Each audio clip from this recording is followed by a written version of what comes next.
Guys कैसे हैं आप लोग। मैं आशा करता हूँ सभी बढ़िया होंगे। तो गाइस देखिए Indian railway finance corporation limited के रिजल्ट आ चुके हैं।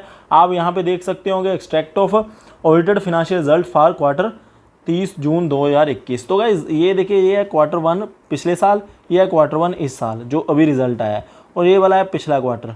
तो गाइस देखिए पिछले साल के पहले क्वार्टर के मुकाबले इस साल में देखें तो गाइस जो फिगर्स रहेंगी मिलियंस में रहेंगी।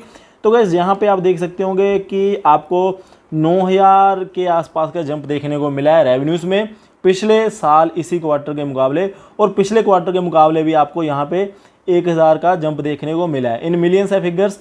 तो गाइस देखिए यहाँ पे अगर मैं बात करूँ प्रॉफिट बिफोर टैक्सेस है वो भी बढ़ के आए हैं, और जो प्रॉफिट आफ्टर टैक्सेस है वो भी बढ़ के आए हैं पिछले क्वार्टर के मुकाबले, और पिछले साल के पहले क्वार्टर के मुकाबले भी ऑब्वियसली बढ़ के ही आए हैं।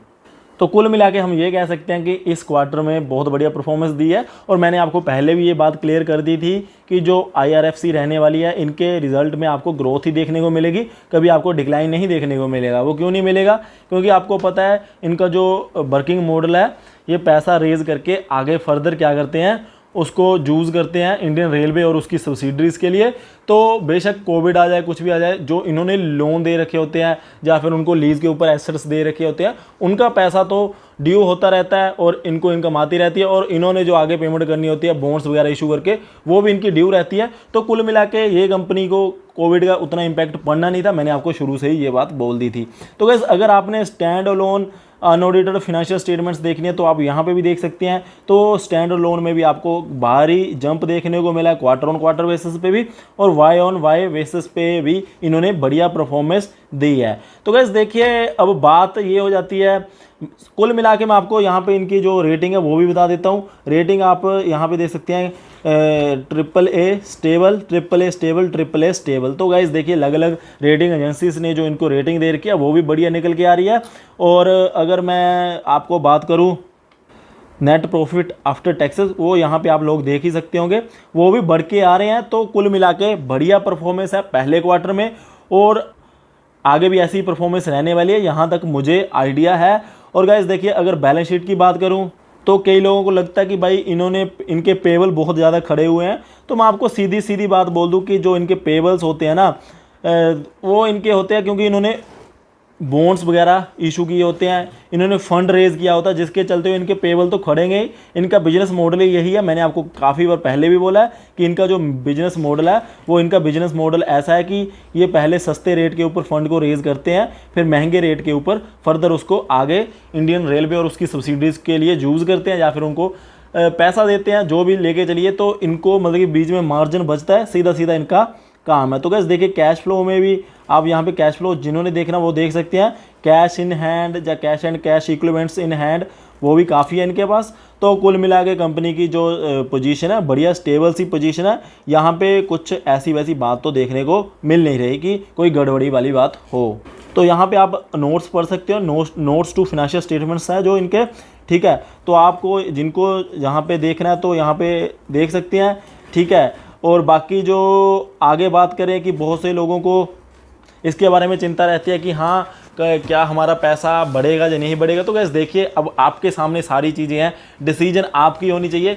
देखिए आपने एक बात देखी होगी जितने भी रिजल्ट आए हैं क्वार्टर 1 के, मुझे नहीं लगता कि ऐसे रिजल्ट किसी कंपनी ने पेश किए हैं हाँ जिसमें पिछले क्वार्टर के मुकाबले आपको ग्रोथ देखने को मिली हो। जितने भी अभी तक मैंने रिजल्ट देखा मुझे तो यहाँ तक जितने देखिए गाइस है भी ऐसी कंपनियां जिन्होंने पिछले क्वार्टर के मुकाबले अच्छी परफॉर्मेंस दी है, बट ये एक ऐसी कंपनी है आप इसका पिछले 4 साल का डाटा देख लेना, ये वाई ऑन वाई बेसिस पे काफ़ी ज़्यादा ग्रोथ कर रही है रेवेन्यूज़ में और प्रॉफिट्स में भी। और गाइस देखिए क्वार्टर ऑन क्वार्टर बेसिस पे भी इन्होंने बढ़िया परफॉर्मेंस करके दिखाई है, उसके लिए यहाँ पे आपको क्लियरली दिखाई दे रहा है, ठीक है।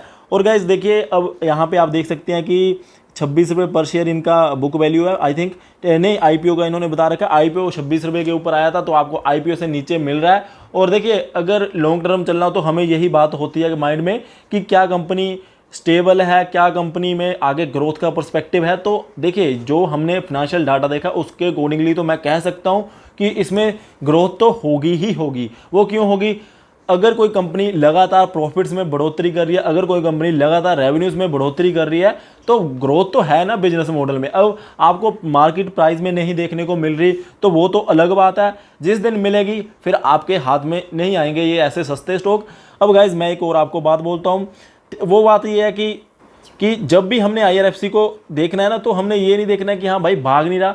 तो अगर हम ये सोच के चले कि 5 दिन अगर ये अच्छा भागेगा, कभी भी ये 2 महीने में या 3 महीने में 1-2 रुपये भी भागा ना, 5 दिन में भी, 6 महीने में कहीं इसने 12 रुपये का जंप भी दिखा दिया आपको कभी, तो आपके लिए वो एक तरीके का 50% रिटर्न हो जाएगी।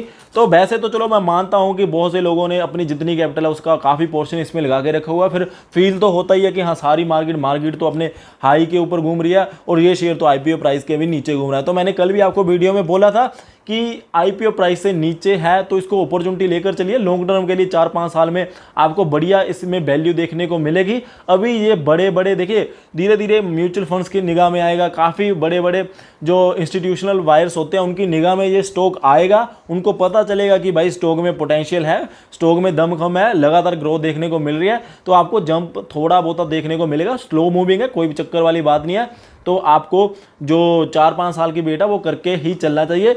बाकी गाइस देखिए टाइम टू टाइम हम आपको रिव्यू तो करते ही रहते हैं, बेशक IRFC हो बेशक कोई भी स्टॉक हो, तो आपको उसमें चिंता वाली बात होनी नहीं चाहिए। अगर आपको कोई दिक्कत वाली बात हो गई इस स्टॉक में, जहाँ हमें लगा कि हाँ भाई इस स्टॉक में अब नहीं है कुछ भी दमखम, तो हम आपको फर्दर वो अपडेट दे ही देंगे यूट्यूब के ऊपर। तो आपको तो यहाँ पे टेंशन लेने की बात नहीं है, इन्वेस्टमेंट करके रखिए तो करके रखिए। और गाइस हाँ जी एक और बात है, मैंने आपको कल एक बात बोली थी कि जैसे ही 1-2 बजे के आसपास इनके रिजल्ट आएंगे तो आप देखना इसमें जंप आ सकता है। तो गाइस अगर ये रिजल्ट मेरे अकॉर्डिंगली दोपहर को आ जाते जब लाइव सेशन चल रहा था, तो मुझे लगता है कि ये जंप आपको दिखा भी देता थोड़ा सा।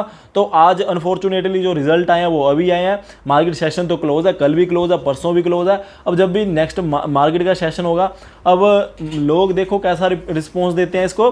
बाकी मेरे अकॉर्डिंगली तो थम्स अप था, अभी भी है, लॉन्ग टर्म के लिए लेके चलिए, भूल जाइए, ये स्टॉक भी आपके पास है। हाँ बाकी जो इसके बारे में अपडेट्स आते रहेंगे कि हाँ इसमें क्या अच्छाइयाँ बुराइयाँ, वो हम आपको देते ही रहते हैं, वो तो आप लोग एग्री करते हो। बाकी गाइज अगर आपको कोई और सपोर्ट चाहिए, कुछ पूछना है, पोर्टफोलियो के बारे में कुछ पूछना है, कुछ भी चाहिए, तो आप मेल हमने दे रखी है डिस्क्रिप्शन बॉक्स में, उस पे जाके हमें मेल कर सकते हो। वो आपके लिए बिल्कुल फ्री ऑफ कॉस्ट यहाँ पे सर्विस है, आप कैसे भी करके हमें पूछ सकते हो, अपनी क्वेरी भेज सकते हो। टैक्स के रिगार्डिंग कोई दिक्कत आ रही है कि हमने कैसे कितना कैलकुलेशन, मेरा टैक्स की प्लानिंग क्या होनी चाहिए, शेयर मार्केट से इतना पैसा आ गया तो क्या करना चाहिए, वो सारी आपको जानकारी मिल जाएगी। तो आप बेझिझक होकर हमें अप्रोच कर सकते हो। बाकी गाइस टेलीग्राम चैनल के साथ जुड़ना बिल्कुल नहीं आपने भूलना है, डिस्क्रिप्शन बॉक्स में लिंक दे रखा है। और साथ ही साथ में अगर किसी ने अपस्टॉक्स में अकाउंट ओपन नहीं करवाया तो हमने डिस्क्रिप्शन बॉक्स में लिंक दे रखा है, वहाँ से जाके अपस्टॉक्स में अकाउंट ओपन करवा लीजिए और हमें सपोर्ट होगी उससे भी। सो आई होप कि गाइज आपको वीडियो अच्छी लगी और इसके जो रिजल्ट आए हैं, फिर बोल रहा हूँ अच्छे आए हैं, तो फोकस में रहना चाहिए। नेक्स्ट सेशन में देखते हैं कि कैसा होता है, कैसा चलता है। बाकी guys thank you guys for watching, जय हिंद।